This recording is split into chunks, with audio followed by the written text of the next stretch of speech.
Felice Bauer, Prague, 1er novembre 1912.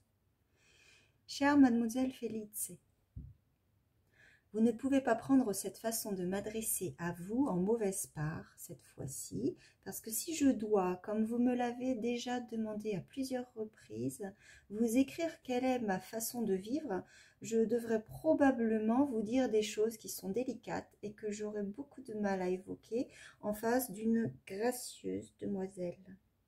Du reste, cette nouvelle façon ne peut pas être si inquiétante, sinon je ne l'aurais pas méditée avec une si grande et durable satisfaction. Ma vie consiste et a consisté au fond depuis toujours à écrire des essais qui ont le plus souvent échoué. Mais quand je n'écrivais pas, j'étais déjà à terre, tout juste bon à être balayé. Certes, mes forces ont toujours été lamentablement limitées et même si je ne l'ai pas clairement entrevu, j'ai fini par comprendre par moi-même que je devais savoir économiser de toutes parts, que je devais partout me dérober un peu.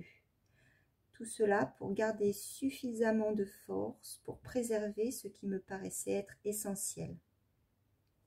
Mais là où je ne l'ai pas fait moi-même, mon Dieu, même ce jour férié où j'étais d'astreinte au bureau, aucun répit, mais visite sur visite, comme le déchaînement d'un petit enfer. Et quand, au contraire, j'ai voulu aller au-delà de moi-même, j'ai été repoussée, abîmée, ridiculisée, à jamais affaiblie. Mais c'est justement cela même qui me rendait malheureux, pour quelques instants, qui au fil du temps m'a redonné confiance. Et j'ai commencé à penser que quelque part, même si l'endroit est difficile à trouver, il devait y avoir une bonne étoile sous laquelle on pouvait continuer à vivre. Un jour, j'ai essayé d'établir point par point et dans le détail ce que j'avais sacrifié à l'écriture, et au-delà ce qui m'avait été pris à cause de l'écriture, ou mieux, ce dont la perte ne peut être supportée que par cette explication. Et de fait, si maigre que je sois, et je suis l'homme le plus maigre que je connaisse, et cela veut dire quelque chose parce que j'ai déjà fréquenté pas mal de sanatoriums, il n'y a pareillement rien d'autre en moi qu'on pourrait, par rapport à l'écriture, considérer comme superflu, et superflu au bon sens du terme. Si donc il y a une force supérieure qui veut se servir de moi ou qui se sert de moi, je reste au moins dans sa main comme un instrument clairement perfectionné. Sinon, je ne suis rien du tout et je serai subitement de trop dans un vide terrifiant. À présent, penser à vous a élargi ma vie et il n'est pas un seul quart d'heure quand je suis éveillée où je n'ai pas pensé à vous, ni de nombreux quarts d'heure où je ne fais rien d'autre. Mais cela aussi est en rapport avec mon écriture. Seul le flux et le reflux de l'écriture me déterminent. Et il est certain qu'en un moment d'écriture flasque, je n'aurais jamais eu le courage de m'adresser à vous. C'est tellement vrai, et combien c'est vrai que j'ai depuis cette soirée l'impression d'avoir un trou béant dans ma poitrine, par où, comme une pompe, ça entrait et sortait de façon incontrôlée, jusqu'à un soir où dans mon lit, le souvenir d'une histoire biblique m'a prouvé la nécessité de cette impression, tout comme la vérité de cette histoire biblique.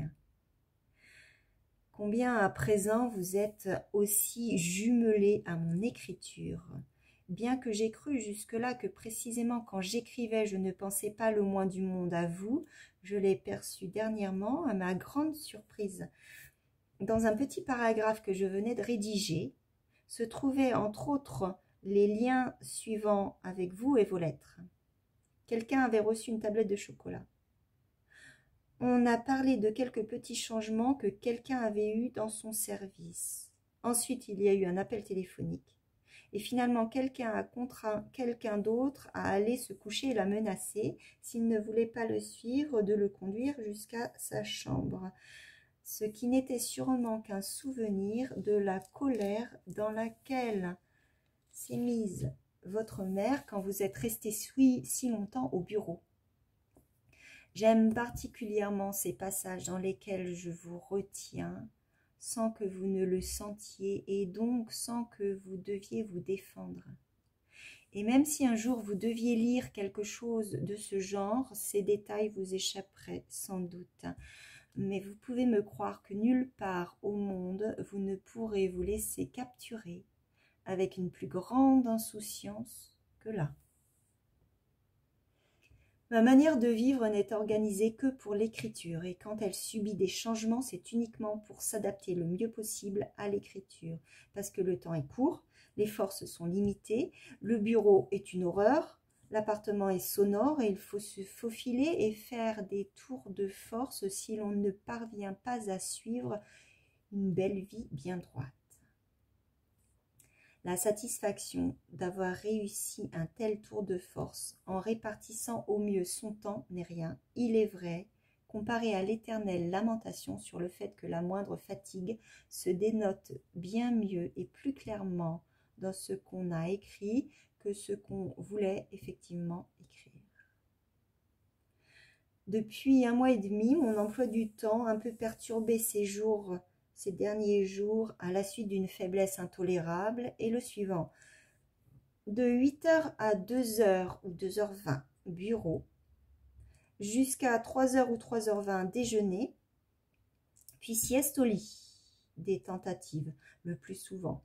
Une semaine durant, je n'ai vu, pendant mon sommeil, que des monténégrins, avec une acuité extrême et écœurante, ce qui a provoqué des maux de tête, à force de détailler leur accoutrement compliqué. Jusqu'à 7h30, puis 10 minutes de gymnastique, nu et la fenêtre ouverte.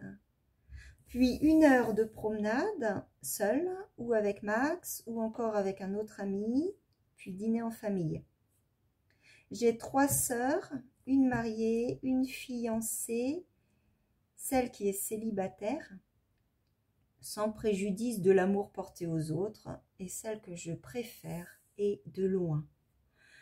Puis à 10h30, mais souvent c'est même à 11h30, je m'assieds pour écrire, et j'y reste en fonction de l'énergie, de l'envie et de la chance jusqu'à 1h, 2h ou 3h du matin, même une fois jusqu'à 6h. Puis de nouveau la gymnastique, comme ci-dessus, mais bien sûr en évitant tout effort, puis se laver et le plus souvent avec de légères douleurs cardiaques et une musculature abdominale palpitante, aller au lit. Puis toutes les tentatives possibles pour s'endormir, c'est-à-dire d'atteindre l'impossible, parce qu'on ne peut pas dormir. Le Seigneur exige même un sommeil sans rêve, et simultanément penser à ses travaux, et de surcroît vouloir résoudre avec précision une question qui n'est précisément pas décidable, à savoir si le lendemain il y aura une lettre de vous et à quelle heure. Ainsi, la nuit se compose de 2 parties, une éveillée et une insomniaque.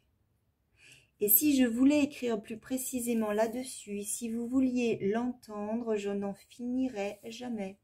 Et bien sûr, ce n'est pas tellement étonnant si le matin au bureau, je commence à travailler tout juste à bout de force. Il y a quelque temps, dans le corridor que je traverse pour aller chez mon dactylographe, se trouvait un brancard sur lequel on transporte des dossiers et des formulaires. Et chaque fois que je passe devant, il me semble qu'il est avant tout là pour moi et qu'il m'attend. Pour être précis, Il ne faut pas que j'oublie que je ne suis pas seulement employée, mais aussi fabricant. En effet, mon beau-frère a une fabrique d'amiante. Je suis actionnaire, grâce, il est vrai, à un investissement de mon père, et enregistré en tant que tel. Cette fabrique m'a déjà causé bien du mal et des soucis, mais que je ne voudrais pas évoquer ici. En tout cas, je la néglige depuis pas mal de temps, c'est-à-dire que je la prive de ma collaboration. Du reste, improductive, autant que faire se peut, et ça va à peu près. Voilà que j'ai de nouveau raconté si peu de choses, n'ai rien demandé et dois déjà de nouveau conclure, mais nulle réponse, et plus indubitablement encore nulle question ne doit se perdre. Il y a certes un moyen magique par lequel deux personnes, sans se voir, sans se parler l'une à l'autre, peuvent apprendre au moins l'essentiel de ce qui s'est passé chez l'une et l'autre tout d'un coup, littéralement, sans devoir tout écrire l'un à l'autre. Mais quoi qu'il en soit, c'est presque là une formule de haute magie, même si ça n'en a pas l'air.